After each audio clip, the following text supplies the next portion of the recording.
Hi everyone, welcome back to another what if scenario video.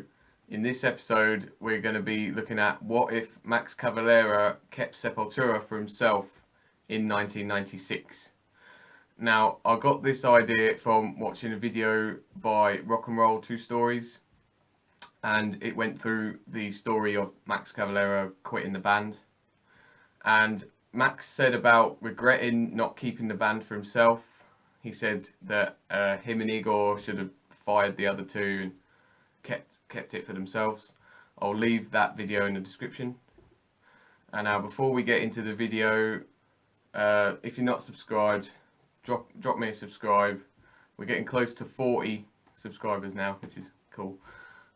Check the playlist out if you haven't already. Share with people that you think might like my content, and all comments and all feedback is much appreciated.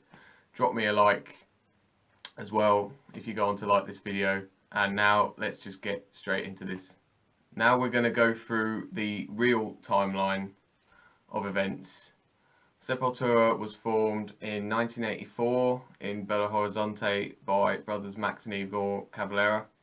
The lineup was complete with Paulo Jr. on bass and Andreas Keech on guitar. They released several albums during the 80s and the 90s. They released Roots in 96, a different sound to the usual. During this time, the band and their manager, who was Max's wife, began to fall out with each other. Her contract expired at the end of that year, and the band wanted to terminate it due to her taking preference over Max and not the rest of the band.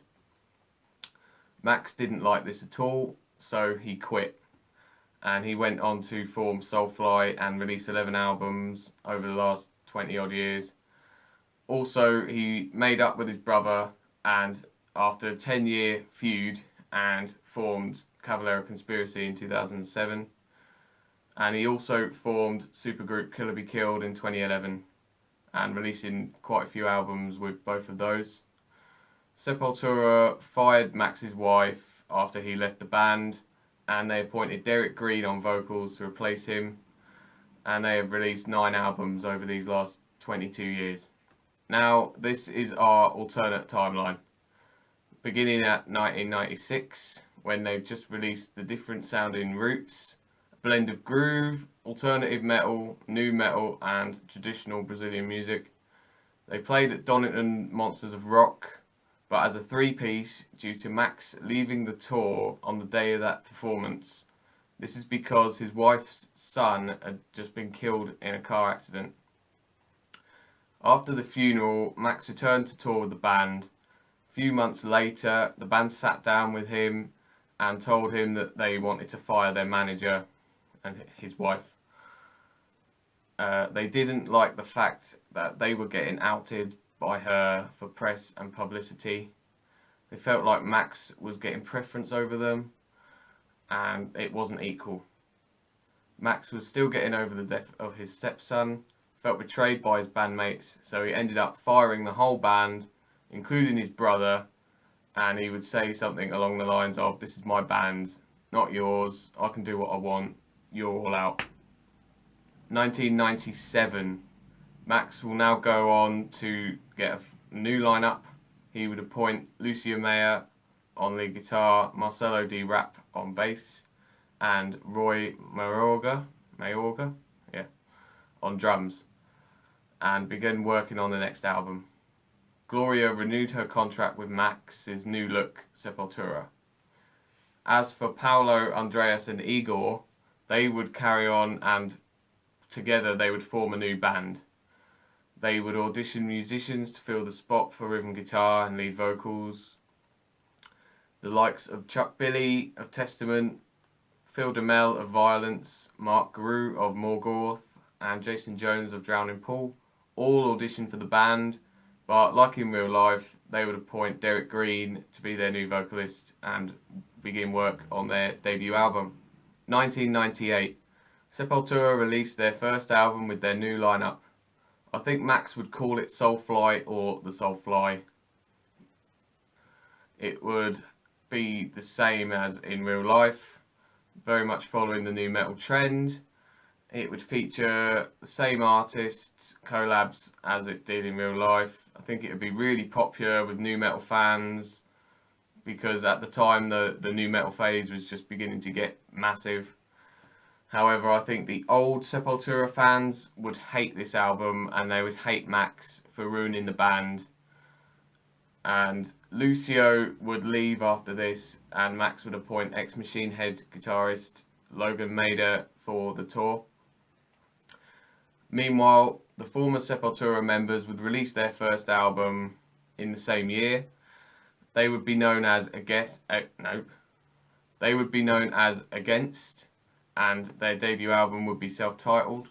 I think it would sound very similar to Real Life. They would kind of go back to the Chaos AD sound, more groove metal, and the old school Sepultura fans would really like it, and they would prefer that to Max's music, and they would change allegiance to against Max's Sepultura. Now moving on to 2000, Max would appoint Mikey Doling on lead guitar and Joe Nunez on drums after Roy left in '99. They would release Primitive. I think it would be the same as in Real Life. Nu metal again. Collab with artists such as Corey Taylor and Tom Araya, like in Real Life. Again, it would be really popular with nu metal fans, and the old school Sepultura fans wouldn't even bother with it. Also, in 2001, Against would release their second album, Nation. Again, it'd be the same as in Real Life. Groove metal, but maybe with some nu metal stuff in there. I think it would do pretty well commercially. The old school fans would like it still. After this, they would release Rawback in 2003, similar sounding to Nation, and it would have very similar terms in terms of success. It would be very similar, but every album was gaining momentum, and you can see the path they're going down and what sort of music they're going to create in the future. 2002, Sepultura released their next album. This was Soulfire's third album, and they called it 3, so I wouldn't really know what it would be called. Maybe 3 in Roman numerals or something, I don't know. Joe Nunez would leave the band before recording, and Roy would rejoin the band, like in Real Life. It would still have a lot of nu metal elements, but it would have a lot of groove metal elements, as that phase was coming in, as the nu metal phase was coming out. Yeah, I think it would do as good as it did in Real Life. I think both nu metal fans and groove metal fans would like it. And in 2003, Marcelo was fired by Max, and due to this, the rest of the band quit, leaving Max once again to rebuild his band. In 2004, Max would form a new lineup consisting of Joe Nunez rejoining on drums, Mark Rizzo on lead guitar, and Bobby Burns on bass. Then Sepultura would release their next album, Prophecy, to great success. Megadeth's Dave Ellefson would play bass on a few tracks.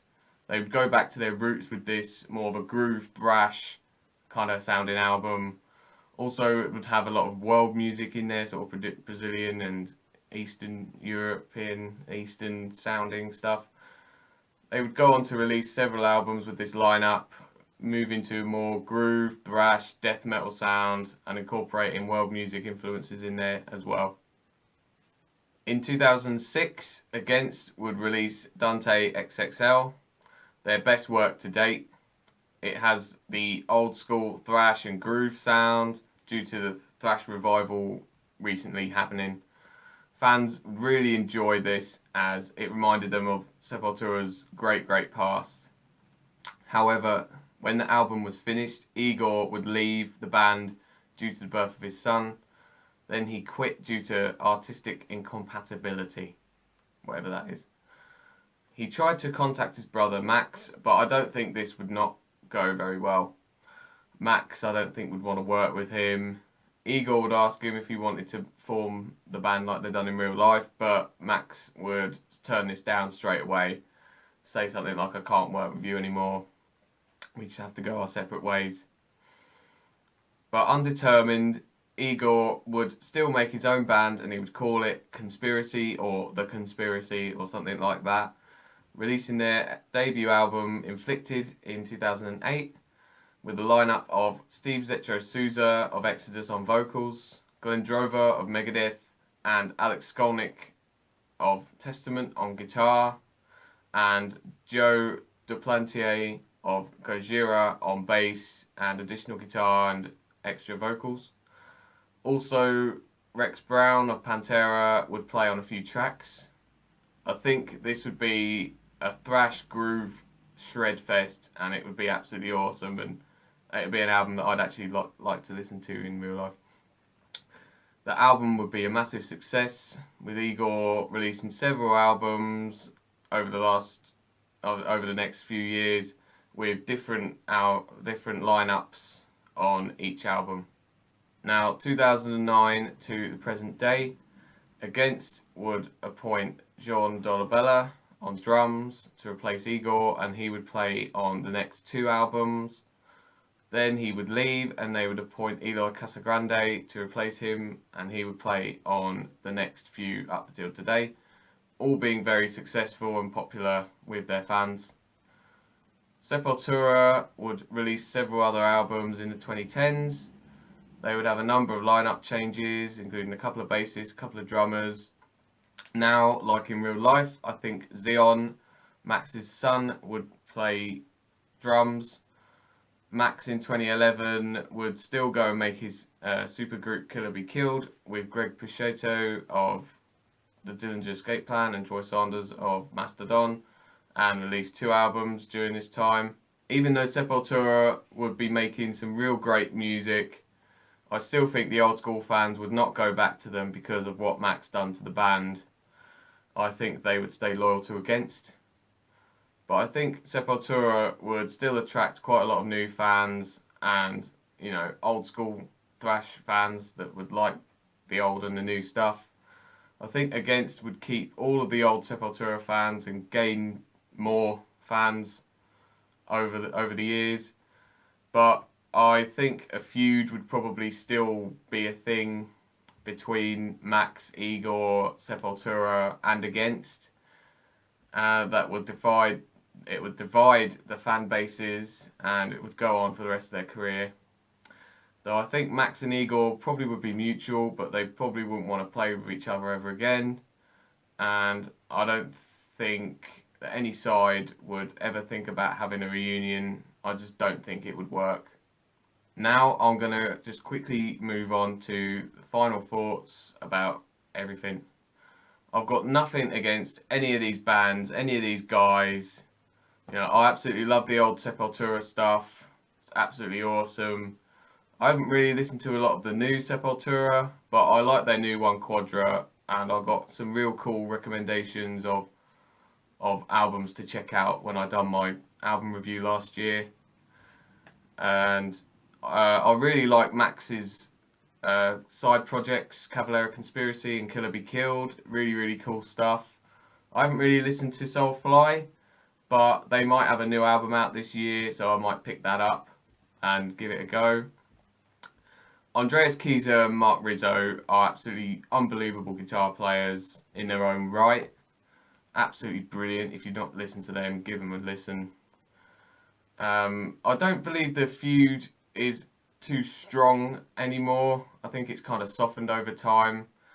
Saying that, I don't think they'll ever play with each other again. I don't think a reunion will ever happen, even though it's been rumoured a few times. It's a shame because it would be brilliant if it did happen, but I don't think it ever will. If you like one or the other or both, it's all cool because it's all awesome. So that has been this video about Max Cavalera and Sepultura. Let me know what you thought of my fanfic. It's pretty much what happened in real life, but the band name switched. Let me know if I could have done it any better, if I could have come up with any better story with Max and Igor. You know, they could have created Cavalera Conspiracy, but I thought it'd be a bit silly because they literally just copied and pasted what happened in real life, so I wanted to create a little bit of a different story there. Let me know what you think of any of these bands, any of Sepultura, Cavalera Conspiracy, Soulfly, any of them. And if you made it this far, thanks so much for watching. I'll see you in the next one. Keep it metal.